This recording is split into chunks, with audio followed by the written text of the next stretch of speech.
Hello friend, welcome back to my YouTube channel. मैं श्याम शुक्ला आज की क्लास में बहुत ही लाजवाब टॉपिक का निपटारा करने वाला हूं। आज की क्लास में आप लोग को सिखाने वाला हूं कि प्रेजेंट परफेक्ट कंटीन्यूअस टेंस कैसे पहचानें और कैसे बनाएं आसान और लाजवाब तरीके से। तो आइए क्लास को शुरू करते हैं और कमज़ोर से कमज़ोर विद्यार्थी के दिमाग में सीधा बैठाते हैं, क्योंकि बहुत विद्यार्थी कन्फ्यूज रहते हैं कि सर ये tense present perfect continuous tense है या प्रेजेंट कंटीन्यूअस टेंस है, पहचान नहीं पाते हैं। तो आज के बाद उनके दिमाग में कोई डाउट नहीं रहेगा, क्योंकि ऐसा ट्रिक बताने वाला हूं कि देखते ही तुरंत पहचान जाएंगे कि ये प्रेजेंट कंटीन्यूअस टेंस है या प्रेजेंट परफेक्ट कंटीन्यूअस टेंस है। तो आइए क्लास को शुरू करते हैं और सबसे पहले आप लोग को बताते हैं कैसे पहचानेंगे। तो प्रेजेंट में आप जानते ही हो कि है, हूँ, ये हो, ये सब आ जाएगा तो प्रेजेंट हो जाएगा जो वर्तमान में चलेगा। परफेक्ट मतलब काम पूरा हो चुका है, आपने अब तक यही इसके बारे में पढ़ा था। आज सुनिए, प्रेजेंट परफेक्ट यानी वर्तमान में है, परफेक्ट मतलब पूरा है। ये इसका मतलब क्या होता है सर? कन्फ्यूज कर रहा है, दिमाग में नहीं आ रहा है। कंटिन्यूअस में होता है, चल रहा है काम, तो क्या मतलब है इसमें? मतलब ये है परफेक्ट से इसमें ये समझना है कि इसमें एक चीज़ फिक्स देगा, टाइम। क्या देगा? टाइम देगा, वो फिक्स होगा, परफेक्ट होगा। आपको वहाँ पहचानना है कि जैसे देखिए सेंटेंस के माध्यम से मैं आपको बताता हूँ। और कंटिन्यूअस क्या होता है? कंटिन्यूअस चल रहा है, ठीक है। और परफेक्ट का मतलब यहाँ टाइम से समझना है। कैसे? जैसे मैं आप लोग को एग्जाम्पल बताता हूँ, क्या कि मैं लिख रहा हूँ, तो मैं लिख रहा हूँ तो इसमें टाइम ये पता चला कंटिन्यूअस से चल रहा है, और टाइम का पता नहीं चल रहा है कि कब लिख रहा हूँ, सुबह से लिख रहा हूँ, शाम से लिख रहा हूँ, 2 घंटे से लिख रहा हूँ, 4 बजे से लिख रहा हूँ, ये सब कुछ नहीं पता चला। लेकिन परफेक्ट है, इसमें पता चलेगा। क्या? टाइम दिया जरूर होगा, सुबह से शाम से 2 घंटे 4 घंटे सन आपको देगा, तो कोई इसमें टाइम जरूर देगा, ठीक है। ये बात आपको दिमाग में रखना है। तो उम्मीद करते हैं बात समझ में आ गई कि उसमें क्या होता है, टाइम नहीं दिया होता है, और इसमें क्या है, टाइम दिया होता है। जैसे अभी मैंने आपको बताया कि मैं लिख रहा हूँ, तो इसमें टाइम दिया है? नहीं दिया है। टाइम आपको परफेक्ट टाइम नहीं दिया है कि कब से लिख रहा हूँ, तो ये टाइम नहीं दिया है। लेकिन इसमें मैं 4 बजे से लिख रहा हूँ, तो ये आपका प्रेजेंट परफेक्ट कंटीन्यूअस हो गया, और वो आपका क्या हो गया, प्रेजेंट कंटीन्यूअस। तो पहचान पाए, ये तरीका होता है, इसमें समय दिया होता है। तो उम्मीद करते हैं कि आज के बाद आपको कोई डाउट नहीं रहेगा। यही चीज़ इसमें ये पता चल रहा है कि काम कब से शुरू हो रहा है, ये परफेक्ट पता चल रहा है। तो जब ऐसा आपको सेंस मिलेगा तो आपको बताना है कि ये प्रेजेंट परफेक्ट कंटीन्यूअस टेंस है। कोई समस्या नहीं। बाकी आप तो जानते ही हैं, इसी में तो कंफ्यूज रहते हैं कि रहा है, रही है, इसमें भी मिलता है, उसमें भी मिलता है। लेकिन यहाँ एक खास बात आपको क्या मिलेगा, टाइम मिलेगा। सुबह से, 2 दिन से, 2 दिन से या 2 बजे से, ठीक है, या 10 साल से, आपको ये दिमाग में रखना ही रखना है। चलिए इसको हम निपटारा इसका करते हैं और आपको स्ट्रक्चर के माध्यम से सीधा दिमाग में बैठाते हैं। तो आज से आपको पहचानने का डाउट खत्म हो गया। क्यों? क्योंकि आपको पता चल गया कि इसमें टाइम दिया होता है और कंटिन्यूअस होता है, और उसमें टाइम नहीं दिया होता है कि हाँ 4 बजे से चालू है या 5 बजे से चालू है, या आपका 2 दिन से चालू है या सोमवार से चालू है, तो ये आपको नहीं दिया होता है, ठीक है। बाकी ये दिया होता कि चल रहा है काम, लेकिन ये चीज़ केवल इसमें ही मिलेगा, ठीक है। तो ये चीज़ जब मिले तो आपको बता देना है कि प्रेजेंट परफेक्ट कंटीन्यूअस टेंस है। अब चलिए हम इसको बनाते हैं कैसे, सिंपल तरीके से, कुछ नहीं करना है। आप तो जानते हो कि सब्जेक्ट सबसे पहले तो आई का क्या हो जाएगा, मैं का क्या हो जाएगा, आई हो जाएगा। आई के साथ क्या लगता है सर? तो हैज़ एक वचनकर्ता के साथ, और हैव लगाते हैं बहुवचनकर्ता के साथ। अब आई के साथ हम लगाएंगे क्या, हैव लगाएंगे। तो लिखेंगे I have been, I have been. Okay, कोई समस्या नहीं होना चाहिए। आई हो गया सब्जेक्ट, हैव बीन, अगर एक वचन होता तो हैज लगा देते। तुम बाकी सब जानते ही हो कि एक वचन क्या है क्या नहीं। आई हमारा अपवाद में है, वो बात भी आप जानते हो। तो यहाँ आपको ये बात दिमाग में रखना है।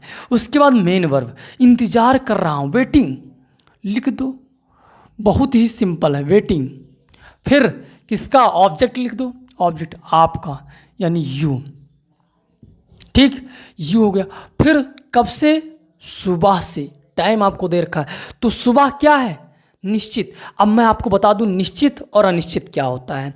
तो निश्चित समय जैसे सुबह, दोपहर, शाम, सोमवार, मंगलवार, जब दिन का नाम देगा या महीने का नाम दे देगा कि जनवरी से, फरवरी से, या 3 जनवरी, 5 जनवरी, या दिसंबर से, 8 दिसंबर से, अगर ऐसा आपको देता है या सन दे देता है कि 2005 से, तब वहाँ आपका क्या होता है? निश्चित समय हो जाता है।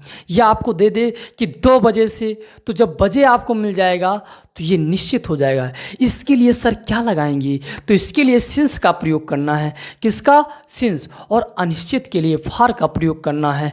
तो फार क्या? जैसे अनिश्चित क्या होगा? तो अनिश्चित जैसे 2 घंटा मिल जाए, 2 महीने मिल जाए, 10 दिन मिल जाए, 5 दिन मिल जाए, दिन का नाम ना दिया हो, तो वहाँ हम क्या करेंगे? वहाँ लगाएंगे, फॉर लगाएंगे, ठीक है।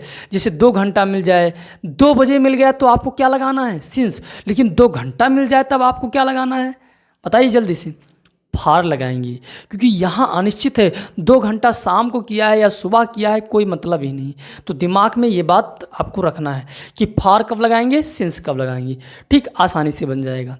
तो बात समझ में आ गई। अगर थोड़ा कम आप दिमाग में बैठा हो तो एक बार पीछे से फिर देख लो, फिर दिमाग में बैठ जाएगा, कोई डाउट ही नहीं रहेगा। उम्मीद करते हैं आपको समझ में आया होगा। अब यू के बाद क्या लगाएंगे? सिंस लगाएंगे, फार लगाएंगे। सुबह है तो सिंस का प्रयोग करेंगे ही करेंगे। तो सिंस मॉर्निंग। ओके, कितना सिंपल था, आसानी से बन गया। उम्मीद करते हैं कोई डाउट नहीं होगा, आपके दिमाग में सीधा बैठ गया होगा। अब चलते हैं, इसको लिखते हैं। वह 2 दिन से कोशिश कर रहा है, कोई काम को वो कोशिश कर रहा है 2 दिन से। कैसे बनाएंगे अंग्रेजी में? तो लिखेंगे ही, ये तो आप जानते ही हो, ही। फिर क्या करेंगे? ही के साथ हैज़ बीन। फिर कोशिश करने का ट्राइंग, ठीक, ट्राइंग। उसके बाद सर क्या करेंगे? उसके बाद हम लोग को लिखना है क्या? कितने दिन से? तो देखिए 2 दिन से कह रहा, अनिश्चित है ना, कोई दिन का नाम तो दिया नहीं। तब आप क्या करेंगे? तब आप करेंगे क्या? फॉर लगाएंगे। फॉर, अनिश्चित के लिए फॉर 2 डेज। हो गया। कितना सिंपल था, बताओ, यस नो? वह 2 दिनों से कोशिश कर रहा, ऐसे लिख देते तो ज़्यादा, वह 2 दिनों से कोशिश कर रहा है। तो सिंपल सा हो गया, कोई समस्या नहीं होना चाहिए। उम्मीद करते हैं बातें आपके दिमाग में बैठ गई होगी। आप देखिए, तुम 2005 से दिल्ली में रह रहे हो, तुम 2005 से दिल्ली में रहे हो, ऐसा होना चाहिए। तुम 2005 से दिल्ली में रह रहे हो, ठीक है। अब कैसे बनाएंगे सर? तो देखिए दिमाग में बैठ जाना चाहिए। कैसे सर? लिखेंगे सबसे पहले यू। क्या लिखेंगे? यू के साथ हैव बीन। क्या लगाएंगे? हैव बीन, ठीक, हैव बीन। उसके बाद रह रहे हो तो लिविंग हो जाएगा, LIVING, लिविंग। फिर रह रहे हो कहाँ? दिल्ली में, इन दिल्ली, ठीक, इन दिल्ली। फिर आपको सन दिया है 2005 से, तो 2005 यानी निश्चित हो गया ना, तो निश्चित के लिए सिंस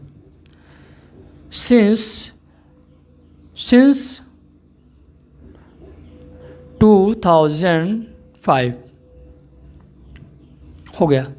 कितना सिंपल था, आसानी से लिख दिया कि you have been living in Delhi since 2005, ठीक। कितना सिंपल था, आसानी से दिमाग में बैठ गया होगा। निश्चित के लिए, अनिश्चित के लिए पूरी बात आपके दिमाग में बैठ गई होगी। अब चलिए आगे हम बढ़ते हैं। जैसे निगेटिव में क्या करना हो, कोई चेंज ही नहीं, कोई चेंज, केवल एक सेंस थोड़ा ध्यान रखना है। निगेटिव में क्या होता है कि हैव और हैज़ के बाद आपको नॉट लगाना होता है, उसके बाद ही बीन लगाएंगे। बाकी स्ट्रक्चर ज्यों कहते हो। चलिए इसको लगा देते हैं। जैसे यहाँ बीन लगाए, यहाँ नॉट लगा दो, यहाँ नॉट लगा दो, बन गया। तो कितना सिंपल है, चलो बना देते हैं।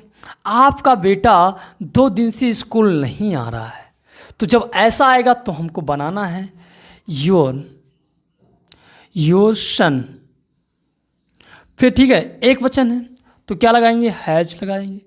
फिर नॉट लगा देंगे, क्या लगा देंगे, नॉट। बस इतना फर्क है, हैज के बाद क्या लगा देना, हैज हैव के बाद नॉट लगा देना। तो नॉट फीन। फिर उसके बाद सर क्या करेंगे, तो उसके बाद तुमको क्या करना है कि वर्ब रखना है। वर्ब की आईएनजी फॉर्म, फर्स्ट फॉर्म में आईएनजी। तो coming to school, coming to school, और वो भी कितने दिन से, 2 दिन से। तो लिखेंगे फॉर 2 days, 2 दिनों से भी कह सकते हैं, 2 दिन से, ठीक है। तो ये आपका हो गया। कितना सिंपल था, आसानी से हो गया कि नहीं हो गया, बड़े ही लाजवाब तरीके से। अब देखिए उसके बाद हम क्या करेंगे, लिखेंगे कि अब इंट्रोगेटिव भी देख लीजिए, क्योंकि ये आपका निगेटिव हो गया। निगेटिव में कुछ है ही नहीं, कोई दम नहीं, बस हैज और हैव के बाद आपको क्या लगा देना है, बीच में नॉट लगा देना है। हैज और हैव के बीच में क्या लगा देना है, नॉट लगा देना है, बस। बाकी आप सिंपल तरीके से बना सकते हैं। इंट्रोगेटिव में सर क्या होता है, तो यस या नो टाइप आप जानते हो। इसमें केवल हेल्पिंग वर्ब को आगे कर देंगे, फिर सब्जेक्ट रखेंगे, फिर बीन, बाकी ज्यों का त्यों, ठीक। तो आपको दिमाग में रखना है। तो इसको कैसे बनाना है, चलिए हम इसको बना के दिखाते हैं। देखिए क्या लिखा है, क्या तुम 10 साल से यहाँ काम कर रहे हो। तो 10 साल से कोई निश्चित नहीं है। अगर 10 जनवरी होता तो आपका सिंस का प्रयोग करते। चलिए इसको हम बनाते हैं। बस क्या करेंगे, हैज़ लगाएंगे कि हैव लगाएंगे। देखिए यही आपको दिमाग में रखना है। बताइए कैसे पहचानेंगे, यहाँ चूँकि प्लूरल है तब हम क्या लगाएंगे, हैव लगाएंगे। बस ये बात, हैव यू, ठीक, हैव यू बीन, बस इतना फर्क, इतना जान गए कि हैव को आगे रखना है, अगर प्लूरल है, एक वचन है तो हैज रखना है, फिर सब्जेक्ट, फिर बीन, बाकी ज्यों का त्यों। चलिए उसके बाद मेन वर्ब। तो हमारा मेन वर्ब क्या है, वर्किंग, WORKING, वर्किंग। फिर working there for 10 year, working there for 10 year. Okay, कितना सिंपल तरीके से आपके दिमाग में बैठ गया होगा, कोई समस्या नहीं होनी चाहिए। उम्मीद करते हैं कि ऐसा जब भी आपके पास सेंटेंस आएगा तो आसानी से बना लेंगे। अब सर डबल इंट्रोगेटिव में क्या होता है, तो कुछ नहीं होता है, बहुत ज़्यादा सोचना नहीं, ये भी उसी तरीके से जैसे आपने पढ़ा था। सर ज़रा बताइए, तो मैं आपको जब बताऊंगा तो आपके कान से धुएं निकलने लगेंगी, आँखें फटे की फटी रह जाएगी, इतना चेंजिंग। देखिए बस केवल क्या ध्यान रखना है तुमको, यहाँ WH फैमिली, ठीक, WH फैमिली लगाना है, बाकी स्ट्रक्चर यही है। तो उम्मीद करते हैं कि ऐसे सेंटेंस को आसानी से बना सकते हैं। कई सेंटेंस आपने बनाया भी है, तो कोई डाउट नहीं रहेगा, तो सारा आपके दिमाग में बैठ गया होगा। मैंने आपको एक चीज़ बताया था, क्या बताया था कि जब इंडेफिनिट में होगा, किसमें, इंडेफिनिट में होगा तो वर्ब का फर्स्ट फॉर्म लगेगा, और कॉन्टिन्यूअस में होगा तो वर्ब का फर्स्ट फॉर्म में ING लगेगा, और जब परफेक्ट में होगा तो आपका थर्ड फॉर्म लगेगा। तो यहाँ आपको कॉन्टिन्यूअस परफेक्ट दोनों है। तो यहाँ एक बात दिमाग में रखना ही रखना है कि यहाँ कॉन्टिन्यूअस का प्रभाव ज़्यादा है, इसलिए हमें ING फॉर्म लगाना ही लगाना है। तो डाउट नहीं रहेगा। उम्मीद करते हैं सारी बातें आपके दिमाग में बैठ गई होगी। अब फिर मिलते हैं मज़ेदार टॉपिक के साथ, तब तक के लिए धन्यवाद। जय हिंद, love you, tata, bye bye. Video पसंद आए तो वीडियो को लाइक कर दें, अगर चैनल पर पहली बार आए तो सब्सक्राइब कर दें। जय हिंद।